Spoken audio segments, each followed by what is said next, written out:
Hello everyone, welcome. My name is Ferdinand Okezi Friday. I have an information for you. Listen. Now, this information is not completely new. It's something that I am very sure you've heard about before, but just listen to what I have to share with you. On the 15th of July, 2024, I had an experience. I've kept the bulk of it to myself. I've shared it with a few persons around me, but it's been tugging my heart to share with a larger audience, and I came today to share it with you. Just give me a moment. Now, you see, in that experience, I was in a place where looked like a boarding station, more like what we call motor park in Nigeria. So it's an open space, and there were these buses that were coming and picking people, and the crowd was much. I noticed that the crowd was a crowd of depressed people. I never saw two people gisting, no two persons talking to each other, no two persons appeared to be walking together. Everybody seemed to be on their own, buried on the thoughts of themselves. So I was looking. The first bus moved. While it was going, I realized there was no driver. The bus was going, whether by automation or so, but I just took notice there was no driver, but the bus was going, taking people, and another bus was coming. There was no driver. And as it was coming, people were getting queue, falling in a queue to join. Then there was someone by my left. He asked me, "Do you know where they're heading to?" I said, "I don't know." He told me they were headed for the slaughterhouse. I was trying to process slaughterhouse. Slaughter is for animals, not for humans. It's like he understood what I was trying to process in my head. He said, "You see, the majority of them did not have a clue as to where they were heading to. They just wanted to live where they were. So they felt wherever it was they were going was a better option to where they were currently at the time." So, and then he said a few of them had a clue that it was doom, but they had preference for the doom over their current situation at the time. So when I woke up, I realized these were people who had suicidal tendencies, and we know they felt if they were to take their lives, it was going to end maybe some kind of struggle, suffering. It was going to take them to somewhere they felt had some level of peace, or but that was a deception. Now I was trying to process the whole thing, and I noticed I had a megaphone and a whistle. So he told me, the next thing he said, "It's not given to you and the church to stop the activities of the bus." So, but when I woke up later, I realized it was talking about the activity of the bus, ferrying people, was the activities of the Antichrist. So, but he says, "But it's given to you to get into the minds of the people and inform them so they can make informed decisions with eternity in view." I now realize, this is a question of making the right decision because of the right information. So now look at it. I have met people, I've talked with people, I've heard people say it, and many people say things like, "I love God but I hate church." Probably you must have heard that. I've heard people say things like God has failed them. I've heard people say things like Christianity is something else. I've heard people say different things, but people talk based on the available information that support their decisions. People maintain these positions based on what they know. If they knew better, I'm sure they won't talk that way. So the thing is, it's up to you to be able to communicate the right information about God. Now, misrepresenting God, it's a taboo for the kingdom. Now, he further told me something. He said, the majority of them there were members of denominations.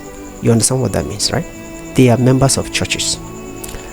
And I was looking at members of denominations heading for eternal doom. But these are people that sit under someone, maybe on Sunday, Wednesday or so. They sit under someone, but they are heading for doom. The question is, what actually is the issue? Now, it's not my business to judge or know how they are, whoever is, the priest over them. That's not my business. But what I'm trying to bring out is that they sit somewhere, but probably what they get is not enough to influence that decision for God. Now, I want you to take this as a challenge, which is the core of what I want to share with you. When you have the opportunity to influence people, when you have the opportunity to talk to people about God, even if it's 5 minutes, you're having a 5-minute drive with someone, and you have the opportunity to drop an information about Christ, let that information come with authority. When you're speaking with people, do that with superior firepower. Now, what do I mean by that? If you knew ahead of time that you're going to be speaking with people, cook that session in prayer. It shouldn't just be a religious moment. Do it such that 10 years after, they won't forget what they heard from you. The thing is, it should go beyond the norm. The people just coming, listening, clapping hands and say it was nice and going away. If we don't secure decision for Christ, we have failed. Now, the thing is, again, there are people you may not be able to speak to directly, but you influence them by just your appearance. There are people, maybe you live in a street, they see you walk that street every day. You are beaming a form of light. In case you don't know, you are beaming a form of light. Sustain it. Cook that light in prayer. Now, just everything about you should be about effective Christian witnessing. Now, the things you do should be intentional, having the King and the kingdom in mind. Maybe you're a career person, a business person, a pastor, or whatever. You are into different fields, a farmer. Whatever you do, have it as a goal that any soul, maybe a subject, or whatever, a colleague, they should smell Christ in you. Whatever you do that affects somebody's decision regarding God positively is ministry. Now, I want you to know that these people were headed for a place not fully informed about what they were going to face, and it was not going to be like a week, a month or so, but for eternity. Can you see the deception? Somebody maybe 25 years old, 28 years old, 32, 43, and they will say, all my life I've suffered. So for the suffering of 43 years, you make a decision for eternity. You insult God, you turn away from God. You make a decision that will put you at odds with God, more like put you at the hands of the devil.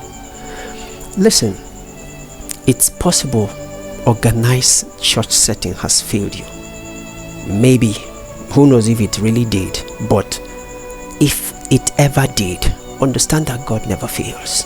I want you to understand that whatever it would take you to make a decision for your eternal destination with God is worth doing. Don't let a human being to influence you negatively. And understand that whether you have the full information or you have the half information, you will get the consequence of your choices. I want you to understand that souls are passing every day. Souls are coming every day. You are crisscrossing them every day. When they pass you, what do they smell? What do they perceive? What influence goes with them? It's not given to us to shut the enemy, the Antichrist, out of the earth, out of human civilization, but it's given to us to prepare the people, to prepare the church, to make the people conscious of the coming of the Christ. It's given to us to foster the faith of the weak. It's given to us to encourage those feeble-minded people so that their faith doesn't fail. It's not given to us to say, Satan, leave planet Earth because we are Christians on earth. No, it's not given to us, but it's given to us to protect that which the Lord has already gained. Just like the wave at the seashore, when it washes, it can take some things with it, but these ones, we've protected them. No matter how the storm hit, it will take nothing. I want you to have that in mind. If you have the opportunity to influence a person, do it as if you are doing it with an eternal intent behind it. Understand that time is ticking. The time we have at 2025 is not the time we had as at 2005, 20 years. The time we have at 2025 is not the same as 2015. We are closer to the expected event than we were 20 years ago. Who knows? You may be alive to witness it, or if it tarries, you may have gone. But the truth is, when the King comes, will he find you diligent? Will he find fruit from you? Don't exchange the assignment of the King for money, for business.